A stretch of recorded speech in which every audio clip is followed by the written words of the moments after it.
Mirëmëngjes të gjithëve në emër të Sajdeve dhe organizatorëve dhe faleminderit shumë që për vitin e dytë të radhës i bashkoheni debatit universitar për integrimin evropian, që këtë vit vjen edhe me një element shtesë për sa i takon aktivizmit dhe angazhimit rinor, të cilin neve ju falenderojmë që ju jeni aktiv dhe synojmë ta nxisim dhe me nisma të tjera, pse jo, dhe do ketë, siç keni patur dhe trajnimet për ngritjen e kapaciteteve, do të ketë dhe një pjesë për fushatat tuaja të cilat do t'i ideoni vetë. Sot debatin do ta zhvillojmë në Fakultetin e Histori Filologjisë të Universitetit të Tiranës dhe me këtë rast doja të falenderoja dhe mentoren tuaj, Zyshën Meliana Bregu, për punën që ka bërë me ju. Nuk e di nëse Meliana dëshiron të thuash diçka, por mund të bëjmë një prezantim. Përshëndetje të gjithëve, në radhë të parë shumë faleminderit për pjesëmarrjen të gjithë, në radhë të dytë falenderoj Sajdevin edhe Osfën, të cilën kanë bërë të mundur realizimin e këtij projekti. Ashtu si tha Lutjona, është viti 2 të radhës në fakt që ky projekt po zhvillohet dhe është kënaqësi kur shoh që të rinjt angazhohen në projekte jashtë kurrikulës së tyre. Studentët janë studentë të cilët janë angazhuar edhe në modulet europiane në Fakultetin e Histori Filologjisë dhe njëkohësisht kanë qenë shumë aktiv.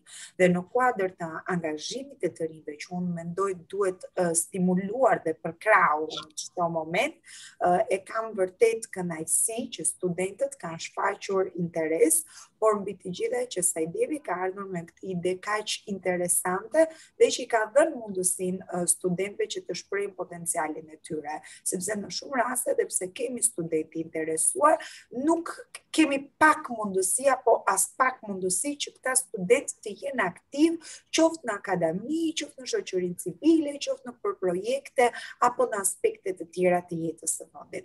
Kështu që për këtë arsye realisht falenderoj shumë Sajdevin për këmbguljen që pati dhe në këtë kohë të vështirë për të vazhduar projektin dhe mendoj që do i vlej studentëve edhe për të patur ato bazat e një debati të shëndosh, të cilët janë thelbi një komunikimi mendoj që mund të sjellë diferencën në shoqërinë shqiptare. Kështu që faleminderit studentëve pjesëmarrës, faleminderit Sajdevit, faleminderit dhe Lutionës dhe Anisës për gjithë përkrahjen. Faleminderit Meli. Sot kemi një ndryshim të moderimit, kemi Blerianën që është menaxherja e projektit, po e kemi vendosur në juri në një pozicion të vështirë për të kthyer nderin e jurive të mëparshme. Doja që të fillojmë dhe me prezantimin shkurtimisht të gjithë debatuesve. Të filloj të lexoj emrat që kam këtu në listë apo doni të flisni si të ndjeni më rehat? Po të doni mund t'ju prezantoj edhe unë, nëse kam Blerinën këtu të parë në listë. Atëherë përshëndetje, jam studente e masterit mësuesi, aktualisht në skuadrën time jam folësja numër 2. Faleminderit. Brisilda? Përshëndetje, jam studente vitit 2 të master profesional sistemit të informacionit gjeografik në Fakultetin e Historisë dhe Filologjisë dhe aktualisht jam folëse 2 në këtë debat. Faleminderit. Denada?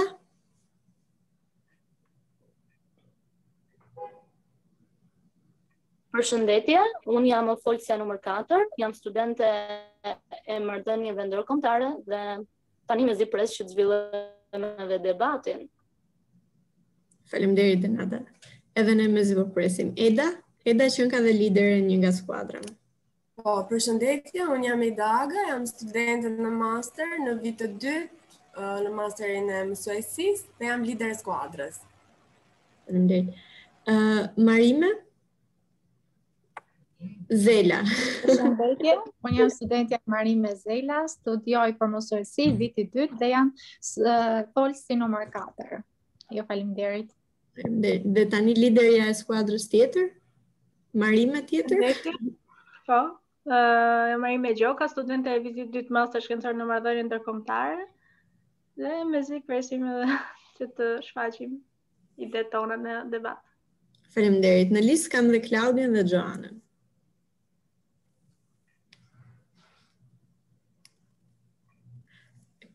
Klaudia, nuk të dëgjojmë. Jam Klaudia Ndoci. Okej. Jam Klaudia Ndoci, aktualisht jam studente master profesional në SOECI. Jam aktualisht debat numër 3. Faleminderit. Përshëndetje, jam Gjana Selimaj, studente në vitin e parë master marrëdhënie ndërkombëtare dhe jam në rolin e folësit të tretë sot. Faleminderit. Në chat gjenden disa nga rregullat e debatit, të cilat ju tashmë i njihni shumë mirë, por për të shmangur këto probleme teknike ju lutem të mbyllni mikrofonat në momentin që nuk flisni, që të shmangim ekot. Dhe juria sot përbëhet nga Meliana Bregu, Bleriana dhe Anisa, dhe kriteret e vlerësimit ju tashmë i dini, që janë forca e argumentit, etika në komunikim, dhe të tjera me radhë. Unë po filloj me hedhjen e shortit. Si fillim, do të ndajmë rolet, se cilat nga skuadrat do të ketë rolin pro apo kundër dhe më pas do të hedhim shortin për temat. Pra, nëse del emri i njërës prej liderëve, më pas hedhim shortin për rolin.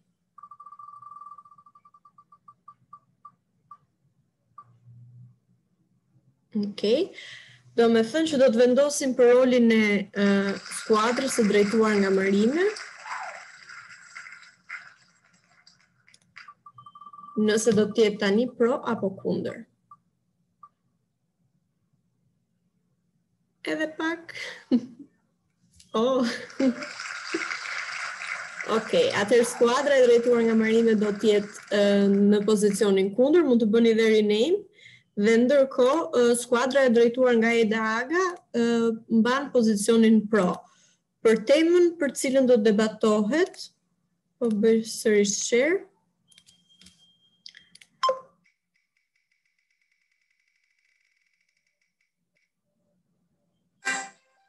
Atëherë, tema është profili i ri ekonomik i Shqipërisë. Duhet të jetë, po e vendos në chat, se është...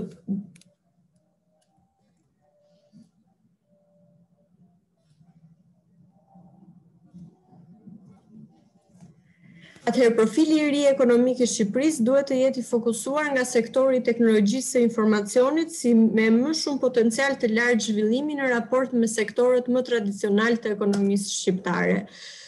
Skuadra e Edës mban pozicionin pro dhe skuadra e drejtuar nga Marime pozicionin kundër. Si fillim, fjala jepet liderit të skuadrës pro dhe më pas do t'ju lutesha që të respektonit kohën nga 2 minuta dhe radhën mund të merrni fjalën pa që nevoja të ndërhyjun. Faleminderit. Eda, je gati? Po, gati. Përshëndetje të gjithëve. Dhe periudha ku po jetojmë na tregon se orientimi drejt sektorit të teknologjisë së informacionit është një domosdoshmëri, pasi koha ecën shpejt dhe ekonomia shqiptare duhet të përpiqet të kapë ritmin. Sipas një studimi të kryer nga Frederick Herbert, në Shqipëri, sektori më i rëndësishëm ekonomik vazhdon të jetë bujqësia, si dhe rritja ekonomike ka qenë me natyrë sasiore, pasi në natyrë cilësore si do të ishte në qoftë se do të përqendrohej në sektor më efikas si teknologjia e informacionit. Pra, ky sektor sjell një rritje ekonomike cilësore dhe të qëndrueshme. Për më tepër, është një sektor i cili vjen në rritje, ka kërkesa në Bashkimin Evropian dhe ndihmon të arsimuarit të mos largohen nga vendi. Në këtë mënyrë, ekspertët e IT-s mund të punojnë në Shqipëri për BE-n, sipas Risi Albania. Bashkimi Evropian ka pasur një mungesë të krahut të punës për rreth 250.000 vende për vitin 2020 në këtë sektor. Shërbimet janë një sektor shumë i rëndësishëm për ekonominë shqiptare, mbi të gjitha në kuadër të krizës ekonomike si pasojë e Covid. Çfarë mendoni se do të ndodhte nëse këto të fundit nuk do të ishin adoptuar dhe benefitet që ofrojnë teknologjitë e sotme? Me siguri do të kishin falimentuar, sepse ajo që ju erdhi në ndihmë në kohën e pandemisë shërbime delivery, prenotimi i biletave të kinemave online, sistemi bankar, blerja online e veshjeve, produkteve të ndryshme. Një faktor tjetër me cilësi për të përmendur është edhe ulja e mundësisë së korrupsionit apo informalitetit. Ardhmja e ekonomisë mbetet teknologjia dhe ne duhet të mos dalim nga ky kurs zhvillimi. Sipas vlerësimeve të ekspertëve, deri në vitin 2020 pritet që në rrjetin e internetit të përfshihen mbi 30 miliard objekte dhe vlera totale e tregut që do të organizohet nëpërmjet internetit pritet të arrijë në 7.1 trilion dollar në të ardhmen. Faleminderit. Faleminderit Eda. Marime, fjala për ty. Faleminderit për fjalën dhe ashtu si kur u tha edhe nga skuadra Pro, Shqipëria me vërtet po përpiqet të kap ritmin në sektorin e teknologjisë së informacionit. Madje edhe kryeministri jon para pak kohësh deklaroi se të rinjt të cilët punojnë në këtë sektor marrin të ardhura shumë herë më të larta se bashkëmoshtarët e tyre të cilët punojnë në sektor tradicional të ekonomisë. Studimi i përmendur analizon se rritja ekonomike e Shqipërisë ka qenë e përqendruar dhe se ka ende vënë në rolin më të rëndësishëm e luan bujqësia, por edhe industria e lehtë apo jo e fasonerisë. Ndërkohë që nuk ka asnjë aspekt negativ në zhvillimin e teknologjisë së informacionit dhe ne duhet të përqendrohemi më tepër në fuqizimin e sektorëve aktual, të cilët ndihmojnë ekonominë shqiptare. Sipas studimit të 2017 nga Business Albania, atmosfera në vend për zhvillimin e biznesit të ri lë për të dëshiruar. Vendi nuk krijon kushte të përshtatshme për rritjen e investimeve të reja dhe nuk ndihmon në modernizimin e mjeteve të prodhimit që për të rritur konkurrencën e produkteve duhet të jenë më të avancuara, të paktën për të avancuar në tregun e Ballkanit. Edhe studiuesja Blerina Hoxha pohon se në vend nuk ka një strategji gjithëpërfshirë si afatgjatë me angazhim mes institucioneve politik bërëse, ekspertëve, bizneseve, grupeve të interesit për të përcaktuar se cilët do të jenë prioritetet në afatin e mesëm dhe të gjatë, si mund të zhvillohen ato dhe si mund të ndërhyjë qeveria, si do të integrojnë kurrikulat arsimore në këtë përparësi dhe kështu me radhë. Pra, ne jemi shumë larg tendencës globale që po aprovon dhe skuadra Pro dhe ky trend duhet të promovojë zhvillimin në një zhvillim të qëndrueshëm, që duhet të plotësojë nevojat e të tashmes, pa komprometuar aftësitë e brezave që vijnë për të plotësuar nevojat e tyre. Ne nuk promovojmë uljen e varfërisë, rritjen e punësimit dhe përdorimin më të drejtë të burimeve në këtë klimë është e vështirë dhe e pamenduar për të fokusuar në sektor të rinj, ndërkohë që ne nuk kemi ende mbështetje dhe zhvillim sa duhet për sektorët tradicional, të cilët i përmenda më lart dhe janë ato që po mbajnë në këmbë ekonominë shqiptare. Faleminderit. Atëherë, pavarësisht se siç pohon edhe lideri i skuadrës kundër, ekonomia shqiptare është ende e fokusuar tek bujqësia e blegtoria, unë në kundërshtim të saj do të parashtroja se Shqipëria ka bërë përparime të konsiderueshme në fokusin e ekonomisë drejt teknologjisë informacionit dhe komunikimit dhe po ecën me hapjen e trendeve globale në aplikimin e teknologjisë. Prej vitesh, ndër degët më të preferuara nga studentët shqiptar janë degët që lidhen me informatikën, me aplikim të saj, ku sipas Instat, vetëm në vitin 2017 u diplomua në studimet e teknologjisë informacionit dhe komunikimit rreth 2110 studentë.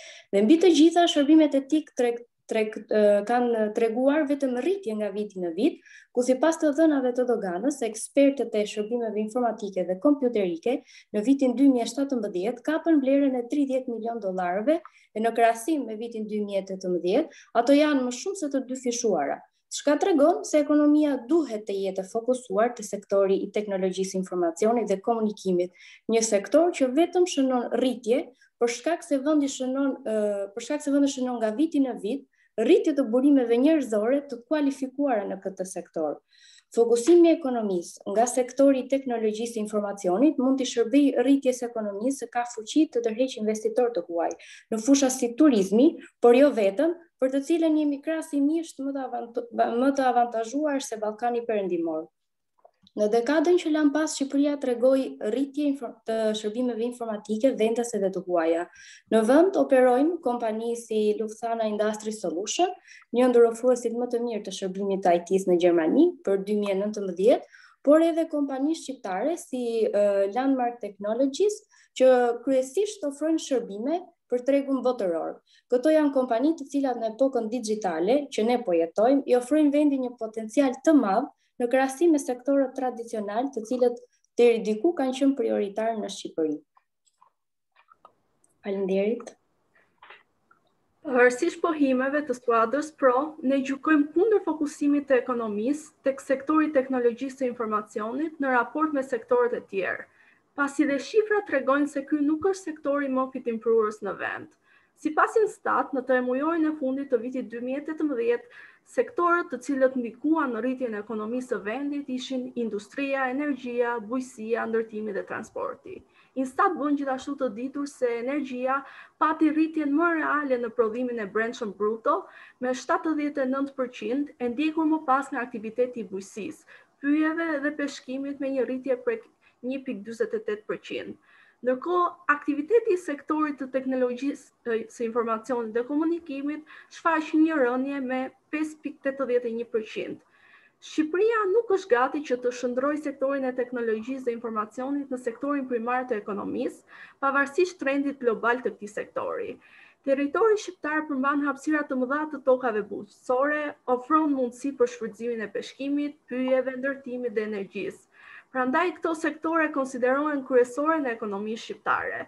Edhe investitorët e huaj do të bënin investimet e tyre në këto sektor, në qoftë se dhe atmosfera do të ishte më e përshtatshme, pasi vendi ynë ka potencialin dhe kapacitetin pikërisht në këto sektor. Vendi ynë duhet të fokusohet në zhvillimin e sektorëve si bujqësia, e cila ka peshën më të lartë në raport me prodhimin e brendshëm bruto në Evropë, por vendi vazhdon të jetë importues i prodhimeve bujqësore. Sipas Instat, sektori ka një vështirësi ciklike, duke përmendur dhe tkurrjen e forcave të punës si pasojë e emigracionit. Ndërkohë, nëse vendi do të ketë dhe do të fokusohet në sektorin e teknologjisë së informacionit dhe të komunikimit, kjo do të cilë një impakt negativ në tregun e punës, sepse një pjesë e fuqisë punëtore do të ngelte e papunë në sektorët primar, duke rritur nivelin e papunësisë në vend. Faleminderit. Duke marrë pas nga argumenti paraforcës së skuadrës kundër se Shqipëria nuk është gati të shndrojë sektorin e teknologjisë të informacionit në sektorin primar të ekonomisë, duke u mbështetur dhe në argumentet e paraforcës të skuadrës pro, për interesi lartë të rinjve për të studiuar teknikën e teknologjisë së informacionit dhe komunikimit është rritur në vitet e fundit në vend. Mund të themi se atëherë teknologjia e informacionit mund të ndrohet në një sektor me potencial punësimi. Pra jo vetëm shpjegimi i tij nuk do të rritë papunësinë, por madje ajo do e ul atë. Shumë kompani të huaja dhe vendase me plane ambicioze për punësim po investojnë në këtë sektor. Nëse Shqipëria nuk do të ketë potencial, për çfarë do këto kompani të mëdha të huaja do të investojnë në Shqipëri? Shqipëria ka potencial për të mbështetur kompani të huaja europiane. Madje Shqipëria ende mbrapa në krahasim me vendet e tjera të rajonit. Kështu Blerina Hoxha shprehet se Shqipëria ka mundësi të zhvillojë eksportin e shërbimeve të teknologjisë së informacionit, shërbimet të cilave janë më të paguara.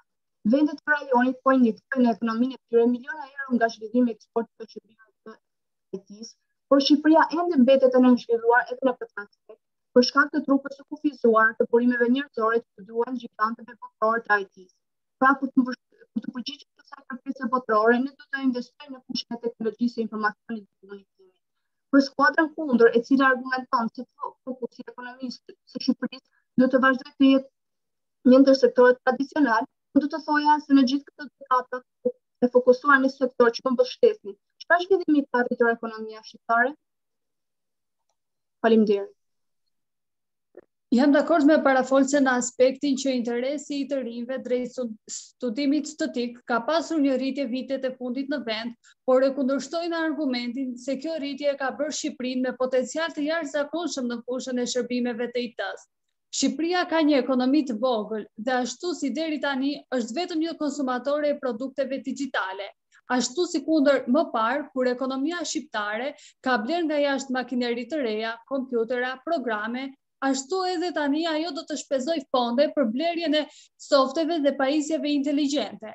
Edhe pse në një masë më të reduktuar, krahasuar me vite më parë, Shqipëria akoma vuan nga emigrimi i specialistëve të kualifikuar dhe talenteve drejt vendeve perëndimore ku vlerësimi atje është më i lartë. Ky fenomen nxit importimin e specialistëve të lartë nga vendet e tjera, çka godet tregun e punës në Shqipëri. Pra, mund të themi që Shqipëria nuk ka staf të kualifikuar akoma dhe emigracioni është një faktor i madh që kufizon potencialin në këtë sektor dhe si rezultat i pagave të ulta. Kështu që zhvillimi i këtij sektori do të sjellë papunësi të sektorëve të tjerë të ekonomisë, ashtu si u përmend në bujqësi, por jo vetëm, me automatizimin e shumë proceseve do të rritet papunësia edhe në sektor të tjerë, si për shembull në industrinë e lehtë.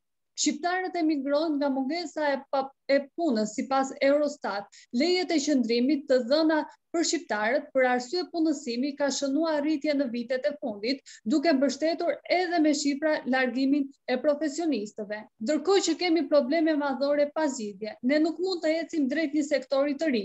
Në mbështetje të argumentave të skuadrës, doja të shtoja edhe problemet që do të sillte një fokus i tillë në zonat rurale. Pra, Shqipëria nuk është Tirana, por zonat rurale pa mbështetje do të praktikeshin duke krijuar edhe më shumë probleme. Mendoni se ja vlen shkatrimi i zonave të tëra për të mirëpaguar vetëm disa? Faleminderit.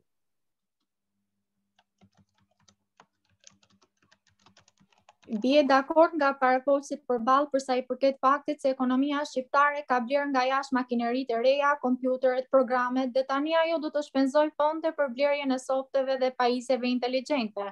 Por shpenzimet nuk po shkojnë drejt kuadrit negativ. Në këtë rast, shpenzimet po sjellin një potencial të lartë zhvillimi, sidomos ku interesi të rinjve shqiptar për të studiuar në degët e teknologjisë së informacionit dhe komunikimit është rritur në vitet e fundit në vend. Në mbështetje të argumentave të liderit pro, një faktor tjetër me rëndësi për të përmendur është dhe ulja e mundësisë së korrupsionit apo informalitetit, ku e ardhmja e ekonomisë mbetet teknologjia tregohet mjaft qartë se tik po shndërrohet në një sektor me potencial punësimi, i nxitur edhe nga numri i studentëve të cilët po diplomohen në këtë deg studimi.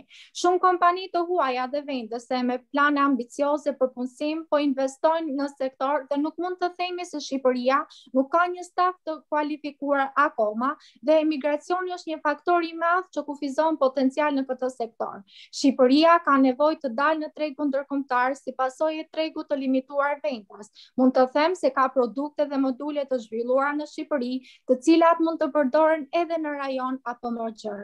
Por mendoj se duhen politika të qarta për kompanitë që ofrojnë këto shërbime inovatore dhe teknologji. Faleminderit.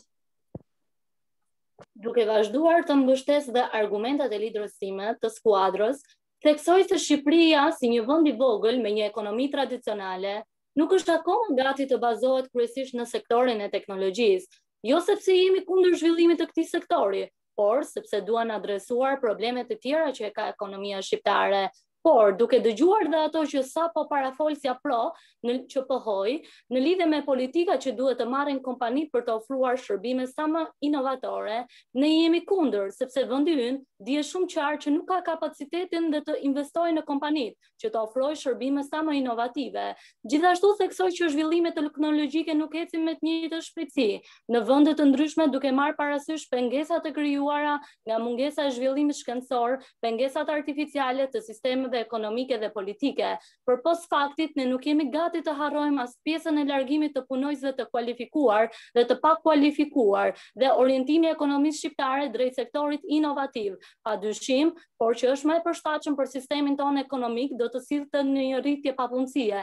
Politikat ekonomike në Shqipëri duhet të jenë të orientuara drejt mbështetjes, sepse prodhuesve dhe sipërmarrësit të vegjël duhet të jenë të mesëm, pra, dhe jo të eksperimentojnë për të rritur përfitimet e një pjesë shumë të vogël të shoqërisë. Faleminderit. Faleminderit skuadrave dhe është momenti që liderat të bëjnë përmbledhje të argumentave të tyre. Eda? Po, përshëndetje edhe një herë. Fillimisht dua që të falenderoj parafolëset për të gjitha çfarë përmendën për argumentat e tyre. Por e dim se zhvillimi i teknologjisë do të jetë ajo çka do të bëjë që të rrisë ekonominë dhe do të bëjnë që fushat e tjera të evoluojnë. Sot, fusha e teknologjisë është ajo që do të ketë më së shumti mundësi dhe do të ndihmojë që të zhvillohet edhe Shqipëria në sektor të ndryshëm. Bota në epokën e teknologjisë dhe internetit po ofron gjithnjë më shumë mundësi për biznes dhe punësim. ashtu si edhe në shumë linje të tjera. Vendet e zhvilluara të Evropës po kërkojnë shërbime të teknologjisë, informacionit dhe komunikimit, gjithashtu edhe në rajon. Këto vitet e fundit, eksporti i shërbimeve të IT-s po zgjeron gjithnjë më shumë hapësirën për eksportin e shërbimeve në tërësi. Dhe Shqipëria, si portahyrëse në rajon, është e para në të cilën investitorët interesohen. Dekania e Fakultetit të Informacionit dhe Teknologjisë, Rozeta Miho, tha se këto 2 vitet e fundit, shumë kompani të huaja janë interesuar pranë fakultetit për të kontraktuar në punë programues. Ndërkohë, kërkesa për këtë lloj shërbimi është në rritje, tha dekania, dhe kualiteti profesional që Fakulteti Shqiptar i TIK ofron është goxha i lartë. Pra, orientimi drejt sektorit të teknologjisë e informacionit është tashmë një domosdoshmëri, sepse ekspertët e IT-s mund të punojnë në Shqipëri për BE-n. Që burimet e drejtanishme të rritjes janë drejt shtërimit, kjo është bërë e ditur prej disa vitesh.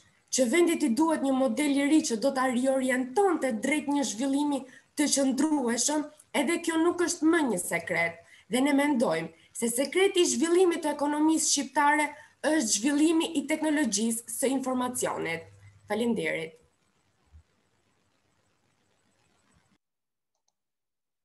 Faleminderit Eda për dhe gjithë skuadrës pro për argumentat që parashtroi, por ne si grup jemi akoma të mendimit se Shqipëria akoma nuk ka mundësi të zhvillojë eksportin e shërbimeve të teknologjisë së informacionit, pasi siç thanë kolegët, ne jemi akoma konsumator dhe jemi të vegjël në këtë sektor. Shërbimet e këtyre teknikave janë nga më të paguarat, por ne nuk jemi ende gati që t'i paguajmë këto kaq shtrenjtë me ekonominë tonë modeste. Vendet e rajonit po injektojnë në ekonomitë e tyre miliona euro nga zhvillimi i eksportit të shërbimeve të IT-s. Por Shqipëria, siç e thash, ngelet shumë e nënzhvilluar edhe në këtë aspekt për shkak të trupës së kufizuar të burimeve njerëzore që duhet gjiganteve botror të IT si Apple-i, Microsoft-i e tjerë. Ashtu si kolegët e mia parashtruan, ne nuk jemi ende gati për ta bërë teknologjinë e informacionit fushën primare në kohën ku projektojmë, sepse fushat kryesore duhet të mbeten blegtoria dhe bujqësia, pasi edhe relievi jon i siguron këto. Aspekti më negativ për mua dhe gjithë skuadrën është se teknologjitë e informacionit po zëvendësojnë njerëzit dhe po robotizojnë proceset.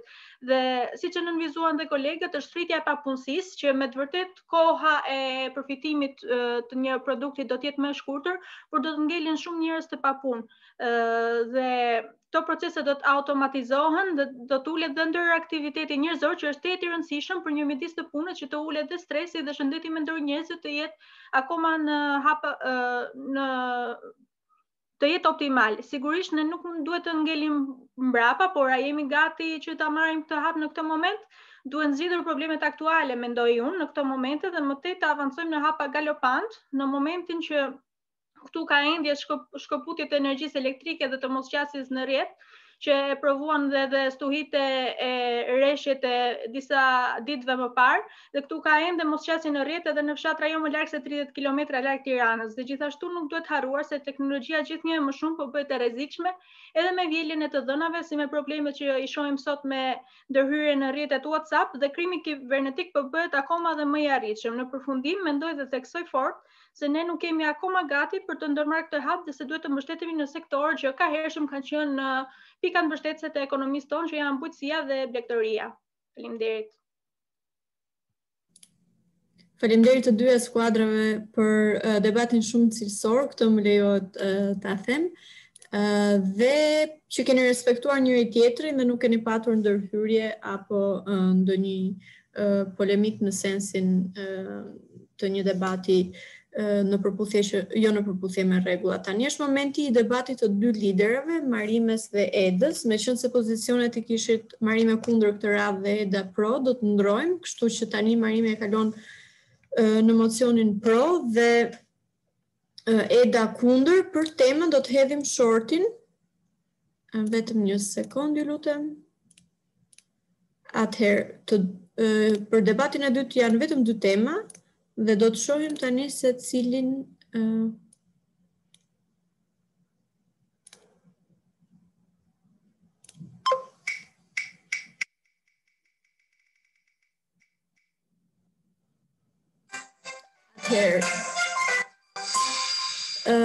Debati i midis dy liderave do zhvillohet mbi temën lëvizja e lirë në Bashkimin Evropian për të jetuar, për të arsimuar dhe për të punuar do të shkaktojë krizë demografike në Shqipëri. Për të qenë të qartë, pra EDA është kundër kësaj teze dhe Marime tashmë është pro lëvizjes së lirë në Bashkimin Evropian që shkakton krizë demografike në Shqipëri. Do ta hedh dhe në chat, ndërkohë si gjithmonë fillojmë me skuadrën pro.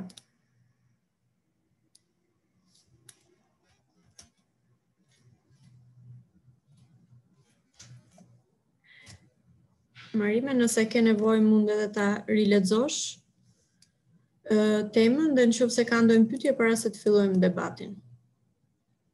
Jemi të qartë për temën? Po, jam e qartë, thjesht kisha probleme me dritaren e Zoom-it.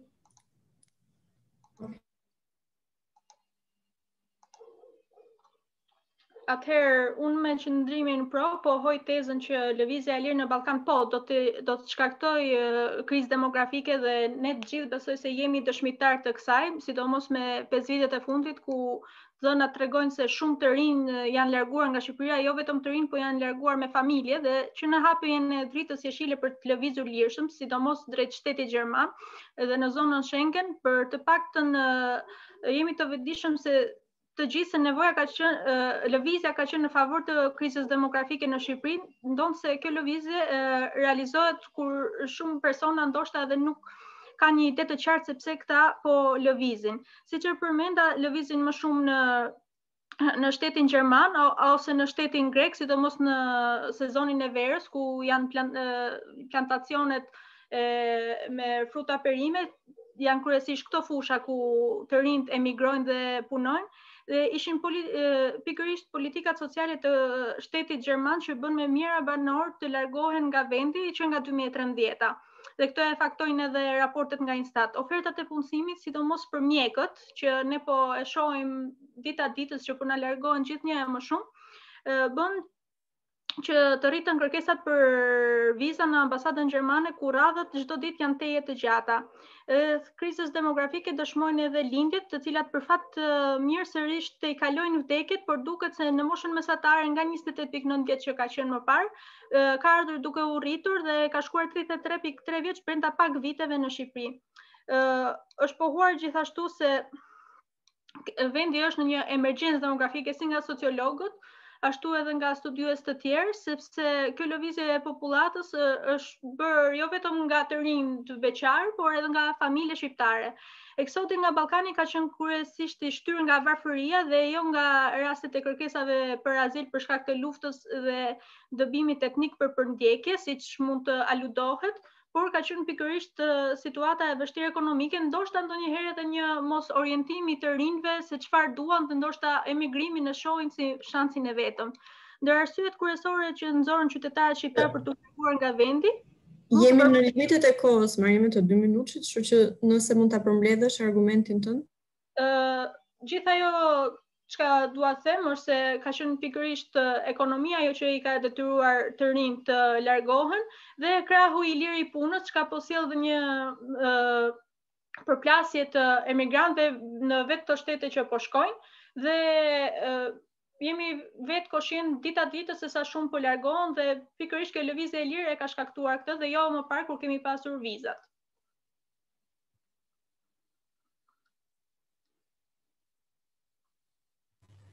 Atëherë fillimisht më lejoni që të falenderoj parafolsen time dhe unë të vazhdoj me argumentat e mi kundër. Antarësimi në Bashkimin Evropian nuk do të shkaktojë një krizë demografike, thjesht do të barazojë Shqipërinë me vendet e tjera të BE-s, duke transformuar largimin e personave në një proces normal, që pasqyron realitetin e botës globale. Aktualisht, shqiptarët dëshirojnë të largohen nga vendi për arsye ekonomike, madje edhe studentët që shkojnë në BE nuk dëshirojnë të kthehen në vend. Procesi i antarësimit pritet që të sjellë një përmirësim të situatës ekonomike në përmirësimin e saj, duke zhvilluar gjithashtu potencialin ekonomik të Shqipërisë. Ekonomia më e fortë dhe më e stabilizuar do të sjellë si pasojë uljen e dëshirës për të larguar nga vendi. Si pasojë e integrimit, qytetarët do të kenë të njëjtin status me qytetarët e Bashkimit Evropian. duke bërë që të jenë më të lirë të lëvizin dhe të marrin një eksperiencë, por do të kthehen sërish në vendin e tyre. Kriza demografike, e cila mund të kërcënojë Shqipërinë, nuk ka lidhje me emigracionin, por edhe me rënien e lindjeve, si edhe një zbrazje të zonave rurale periferike në brendësi të vendit. Në qoftë se punësimi në Shqipëri rritet si pasojë e investimeve të huaja, duke konsideruar në këtë rast shembuj si Rumania, atëherë emigrimi mund të frenohet. Atëherë, vendet e lindjes, të cilët u bën pjesë së fundmi e Bashkimit Evropian, patën përfitime të konsiderueshme për sa i përket edhe sipërmarrjeve të huaja, të cilat zhvendosën edhe filialet e tyre të prodhimit në këto vende, duke bërë që të sjellin si pasojë rritjen e punësimit. Një fenomen i ngjashëm pritet të ndodhë edhe në Shqipëri pas antarësimit në Bashkimin Evropian, por njëkohësisht rritja e vendeve të punës do të shoqërohet edhe me mbrojtjen e punëtorëve nëpërmjet legjislacionit në Bashkimin Evropian. Faleminderit.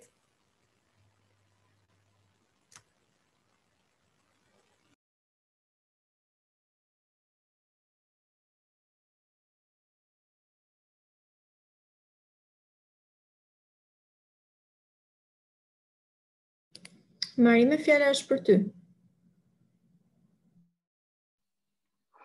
Atëherë falenderoj Edën për gjithë argumentat që tha, por unë vazhdoj të mbetem tezës time, sepse lëvizja e lirë në zonën Schengen e pam se çfarë rezultate solli, dhe në këtë aspekt unë mendoj se të rinj dhe popullata që është larguar jo vetëm që është përballur me një krah pune që po ka shumë rezistenca, por përballen edhe me racizëm të tyre. Dhe madje ka edhe shkelje të drejtave të njeriut, siç është vetë racizmi, dhe ne nuk duhet të harrojmë se këta shtetat që emigrojnë hasen në vështirësi si nga ana e legjislacionit. Puntima nga ambasadat shqiptare dihet që është minimale, por përballen edhe një mosmbrojtje të tyre në vendin e punës, si edhe racizmin që përmendat, siç është rasti në Danimark, ku popullata vendase është krejt kundër emigrantëve, madje edhe në ishuj që e rrethojnë Danimarkën dhe jo më për të jetuar në qytetet e tyre që ata përdorin mbrojtjen e etnicitetit, se këto emigrantë do t'ju kërcënojnë vlerat kulturore apo trashëgiminë e tyre jo materiale. Duhet të jemi të qartë se ajo çka shtetet duhet të bëjnë është që të hartojnë politika sociale që të nxisin punësimin e të rinjve në mënyrë që ata të mos drejtohen në shtete të tjera, të nxisin zhvillimin e arsimit në konvertimin e diplomave, pasi dihet se ka edhe një arsye që shumë të rinj ikin edhe për universitete më të mira që ndodhen në Perëndim, dhe të rinjve duhet të jepet akoma më tepër prioritet pasi ikja e tyre ka rrjedhoja negative, një ul popullsinë dhe sjell plakjen e saj, si edhe ikën emigron truri i shtetit dhe ikën pjesa e profesionistëve. Ndërsa shtete si Greqia, për shembull, po investojnë sidomos në arsim duke mëshuar fort përmirësimit të tij, kështu që një diplomuar rishtas atje nuk ka pse të ikë në vend jashtë shtetit, por rri në vend dhe e përmirëson atë dheun dhe integrohet më pas në punë. Kjo tregojmë se kemi një konsiderat të barabartë, pasi jo domosdoshmërisht i diplomuar jashtë mund të jetë më i mirë, sepse ka edhe universitete që atje mund të jenë jo në nivelin e duhur, dhe shpërblimi për lindjet është një nismë e marrë rishtas nga qeveria dhe është një fakt pozitiv, pasi ndihmon sadopak në fazën e parë të familjeve të reja, e cila shoqërohet me mjaft shpenzime, dhe duhet të kujtojmë që edhe mosha mesatare që posedojmë është mjaft e re në Ballkan dhe ne duhet ta ruajmë atë. Dhe për të qenë një shtet i ri, dhe duhet me këto politika mendoj se mund të eliminohet ikja masive në shtetet e Perëndimit dhe në zonën Schengen nga të rinj, që të kemi një atë të ri dhe me profesionistë të kualifikuar. Duke rënë pjesërisht dakord me një pjesë të argumentave që edhe kundërshtarja përmendi, unë do të thoja se në Shqipëri aktualisht ekzistojnë politikat punësuese të rinjve, por gjithashtu ekzistojnë edhe ato politika për t'i bërë të rinj për vete të cilët të mos largohen nga shteti i tyre. Çfarë do të thotë kjo? Kjo do të thotë se sot të rinjt me anë edhe një arsimi cilësor që po afrohet, që Shqipëria vitet e fundit po afron, po bën që të rinjtë të largohen nga Shqipëria thjesht për një periudhë kohore, për të përfunduar studimet e tyre dhe për të rikthyer sërish. Kjo do të thotë se ne në këtë pjesë, në këtë fazë, nuk përballemi me një krizë demografike. Ndërkohë, do të thoja gjithashtu se për sa i përket shkeljes të drejtave të njerëzit në Bashkimin Evropian, në bazë të konventave të ndryshme, janë shumë posesiv, le të themi, për të mbrojtur siç duhet një qytetar që udhton në vendet e Bashkimit Evropian, por jo vetëm. Kjo do të thotë se të drejtat e njerëzit nuk mund të shkelen, por të respektohen ashtu siç duhet. Për arsyet e krizës ekonomike të Bashkimit, le të themi që ka kapluar edhe Bashkimin Evropian vitet e fundit, duket sikur shqiptarët po kthehen atje, çka tregon se kriza demografike po bie. Sigurisht duke mos harruar duhet të përmend edhe pandeminë që është globale, por të qëndrojmë në kontekstin e Bashkimit Evropian, shqiptarët, të cilët po preken shumë kohët e fundit, madje edhe të rinjt, janë rikthyer sërish në vendin e tyre. Të gjithë këto kriza që po të rëndisin Bashkimin Evropian duket sikur edhe vetë BE-ja nuk di se çfarë të bëj. Prandaj zgjidhja më e mirë është kthimi në atë dheun e tyre për të punuar dhe për të zhvilluar jetën e tyre. Dhe mendoj se do të kemi edhe një rikthim në Britani edhe nga Brexiti. Faleminderit. Faleminderit të dyja liderëve të skuadrave, faleminderit të gjithë debatuesve të tjerë për respektimin e kohës dhe të rregullave të debatit. Ndërkohë ne do të japim kohën jurisë që të marrë vendimin në një hapësirë më vete të dedikuar për ta dhe bashkë do të diskutojmë tani jashtë roleve të debatit. Juria tashmë nuk na dëgjon më. Meliana, të lutem pranoje, po. Edhe me Eliku, kështu që jemi bashkë dhe mund të flasim dhe të diskutojmë atë që ju realisht mendoni për këto tema. Për shembull, për pjesën e fundit të lëvizjes së lirë në Bashkimin Evropian, nëse do të shkaktoj apo jo krizë demografike në Shqipëri, do doja të dëgjoja edhe mendimin real kësaj radhe të gjithë juve, edhe të folësve që nuk folën gjatë këtij mocioni. Mund ta merrni fjalën si të doni.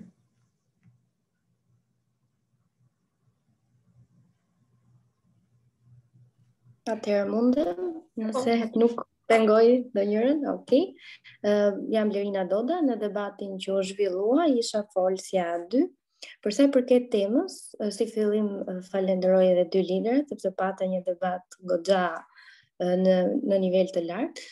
Do thoya që në qoftë se ne do të integroheshim në Bashkimin Evropian, do kishim një lëvizje të lirë në vendet anëtare të Bashkimit Evropian për të arsimuar, për të punuar, për të jetuar, pse jo? Është një trend ose është një fenomen që nuk do ta bëni vetëm shqiptarët. Në qoftë se ne do të antarësohemi në Bashkimin Evropian, do kishim një nivel standardesh të arrira edhe në arsim, edhe në ekonomi, edhe për sa i përket punësimit, mjekësisë dhe disa fushave të tjera thelbësore për të krijuar të ardhmen. Në qoftë se ne do të arrinim të kishim të njëjtin produkt të gjitha këtyre fushave, siç kanë edhe vendet e Bashkimit Evropian, mendoj që ne atë që do të gjenim në këto vende do ta kishim tashmë këtu. Dhe kjo do ul televizjen demografike, të cilën realisht këto vitet e fundit ka shqetësime për sa i përket jo vetëm ikjes së fuqisë punëtore, por edhe trurit. Në qoftë se këta profesione, këta individ do të kishin një trajtim dinjitos në vendin e tyre, atëherë mendoj që nuk do të largoheshin nga Shqipëria dhe të gjithë potencialin e tyre, të gjithë ndihmën e tyre, të gjithë atë çfarë mund t'i ofronin vendit do ta realizonin në Shqipëri. Faleminderit. Mundem? Po, patjetër. Për fatin tim të mirë mbrojta qëndrimin që vërtet kam lidhur me këtë çështje, sepse është vërtetur që me politikat pro emigrimit që pati sidomos shteti gjerman, rreth Shqipërisë janë larguar më shumë se 5.000 banor, pothuajse, dhe gati 300.000 prej tyre janë me familje. Dhe mendoj se kjo lëvizje e lirë, sidomos drejt perëndimit, sepse ne kemi një qasje për të qenë më të orientuar drejt perëndimit, pasi e shohim oksidentalizmin ndoshta si një vlerë dhe diçka që mund të na jap më shumë shanse, pasi dim se kemi marrëveshje edhe me shtete të tjera për jetesë dhe punësim, si për shembull me Turqinë, por nuk kam vërejtur ndonjë largim masiv për shembull drejt këtij shteti. Ndërsa po të antarësohemi edhe në Bashkimin Evropian, ku do të na lindin të drejtat për të jetuar dhe punuar, mendoj se largimet do të jenë edhe më masive, sidomos të profesionistëve të rinj, sidomos të kolegëve tanë të mjekësisë, sepse atje gjejnë kushte shumë më të mira pune, me pagesa më të larta dhe një trajtim më me dinjitet se sa ndoshta në shtetin tonë. Është për të ardhur keq në fakt, por shteti besoj se duhet të ndërhyjë të krijojë politika më sociale dhe më mbështetëse për të rinj që diplomohen, që diplomës t'i jepet vlerë, që dhe ne të fokusohemi dhe të japim kontributin ton këtu. Pasi dihet se në fund të ditës është ekonomia ajo që drejton atë qasje që ne do marrim për jetën, dhe kur ke një pagesë më të mirë, dihet se ke më pak stres dhe një jetë më të qetë, ndërsa në vendin tonë, kur rrogat janë më të ulta, shtohet stresi dhe vështirësitë në jetë. E drejtë, qëndrojnë këto që thua, po qëndrojnë faktikisht dhe argumenti i Blerinës, sepse një nga efektet dhe pasojat më të njohura të Bashkimit Evropian gjatë procesit të integrimit janë proceset e demokratizimit në vendet kandidate. Sigurisht nëse reformat dhe procesi i negociatave bëhet për hir të tyre dhe jo për arsye dytësore, pra duhet që angazhimi, commitment i shtetit që dëshiron të antarësohet jetë real dhe me hapa real.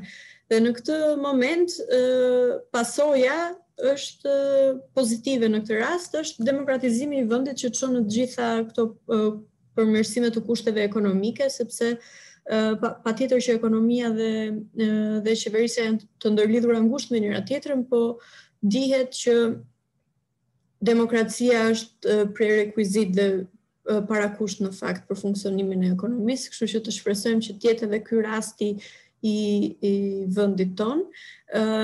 Megjithatë, një sugjerim i imi, për shembull, nëse kjo temë ju bie, kjo nuk është temë që për përgatitje në skuadër, por nëse do të ishte ose tema të ngjashme të tilla në lidhje me Bashkimin Evropian, sugjerimi im është të shihni vendet që janë më afër në kontekst me Shqipërinë dhe që kanë kaluar nëpërmjet një procesi të tillë.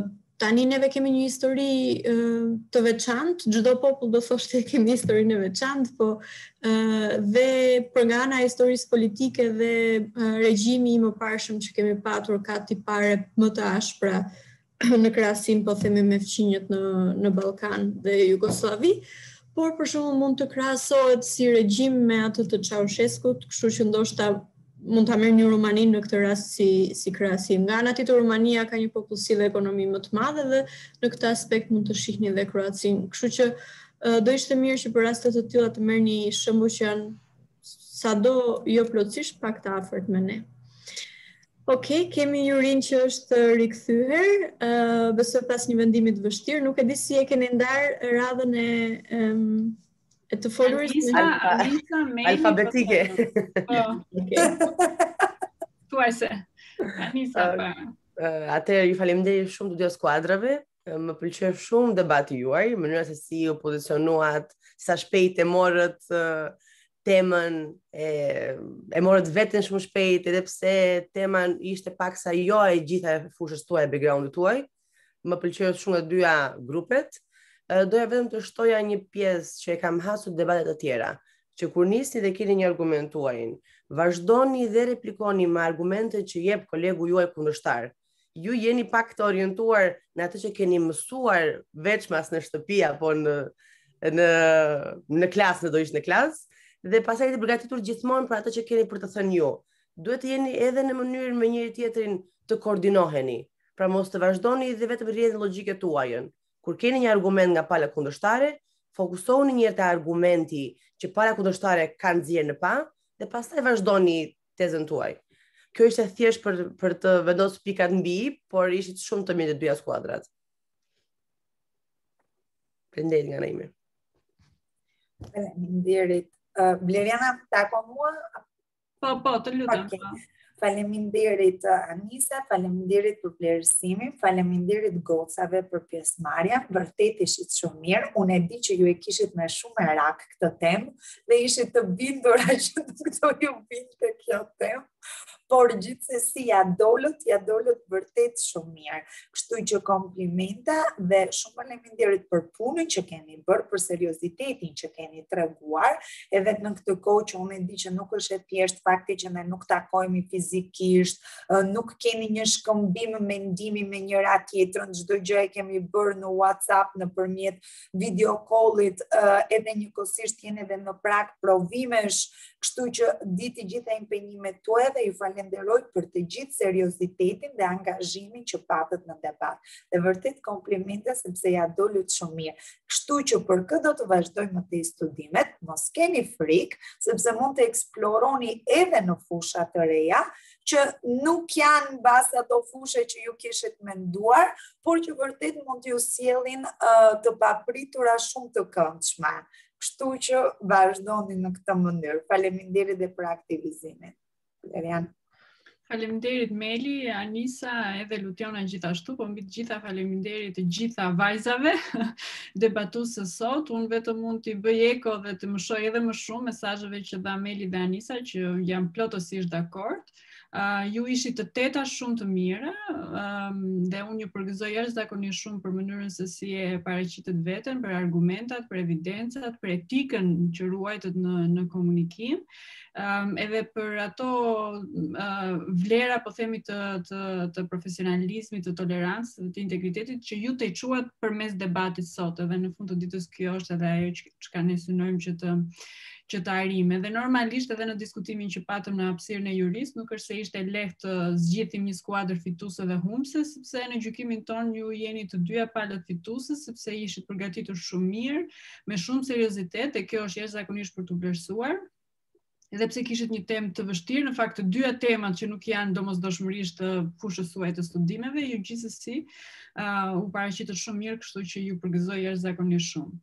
Por rregullat janë të tilla që ne duhet që të shpallim një skuadër e cila do të kalojë në fazën finale dhe natyrisht që është edhe në interes, po themi, të fakultetit që të përfaqësohet fort në mënyrë të tillë që pse jo t'ju shohim edhe në ndër finalistët kryesor apo pse jo dhe fitues të debatit, kështu që thënë këtë dhe duke ju komplementuar sërish edhe një herë të dyja palëve, ne vendosëm që skuadra që do kalojë në fazën tjetër, skuadra që drejtohet nga Marime Gjoka, shumë urime dhe suksese, po ndërkohë komplimente se ishte edhe një redë si lidere, po edhe të gjithë antarëve të tjerë të skuadrës, të dyja skuadrave për përgatitjen për përkushtimin, mos u demotivoni, ne do vazhdojmë të ofrojmë mundësi për studentët, shpresojmë që këtë bashkëpunim me fakultetin ta kemi dhe në të ardhmen, apo dhe me gjëra të tjera që duam të bëjmë me të rinjt. Kështu që shpresojmë të na lidhin udhët edhe punës sërish bashkë, duke ju uruar suksese me Marimin dhe skuadrën e saj do shihemi në fazën finale. Meli dhe një herë shumë faleminderit, Lutionës gjithashtu për organizimin dhe Anisës si juri sot. Ishte një kënaqësi e veçantë, realisht ishte shumë mirë, bravo. Faleminderit Bleriana, Meliana dhe Anisa për vendimin. Nuk e di nëse Eda apo Marime kanë diçka për të ndarë. Po, po e nisun atëherë. Fillimisht dua të falenderoj juve për mundësinë që na dhatë për këtë debat. Falenderoj gjithashtu shumë Zysh Melin, e cila ishte edhe mentorja jonë për gjithë përgatitjen. Falenderoj gjithashtu shumë edhe skuadrën kundërshtare, ta themi në thonjza. Pasi me të vërtet ka qenë një javë intensive në cilën ne kemi punuar, por që realisht ja kemi kaluar me të vërtet mjaft mirë, duke qenë se kemi njohur edhe njëra tjetrën. Ju falenderoj shumë edhe një herë për të gjitha dhe për mundësinë që si Devi na dha. Shpresoj shumë që të shihemi në projekte të tjera. Faleminderit. Faleminderit ty, Eda. Është viti 2 radhazi që unë përfshije me debatin, jam shumë falenderuese dhe mirënjohëse për këtë që keni organizuar dhe gjithë dhe kur ju a them thonë që është një projekt shumë interesant që nuk e kanë parë më përpara në universitetet shqiptare. Falenderoj shumë Zysh Melin që ka qenë gjithmonë gati me këshillat e saj për ne gjatë kësaj jave intensive edhe për të sepse jemi në prag sezoni. Falenderoj shumë edhe skuadrën e Edës sepse janë vajza vërtet shumë serioze në punën e tyre dhe e shijova shumë sepse është debat me vërtet i nivelit lartë, konstruktiv dhe jo nga ata që jemi mësuar me ndërhyrje me që unë nuk është etik dhe ju falenderoj juve për këtë organizim sot dhe besoj që shpresoj t'ja dalim mirë në finalet që t'i japim fakultetit ton atë që meriton. Faleminderit. Faleminderit gjithëve, faleminderit. Do bëjmë organizime live në të ardhmen. Shpresojmë. Të shpresojmë sa më afër. Shumë faleminderit gjithëve. Shihemi në debatet e radhës dhe në mundësitë e radhës që SAIDEV do të ofrojë për aktivizimin dhe angazhimin e të rinjve dhe suksese në të gjitha ndërmarrjet që keni tani si në shkollë apo dhe aktivitete jashtë saj. Mirupafshim, faleminderit. Faleminderit. Pafshim. Faleminderit.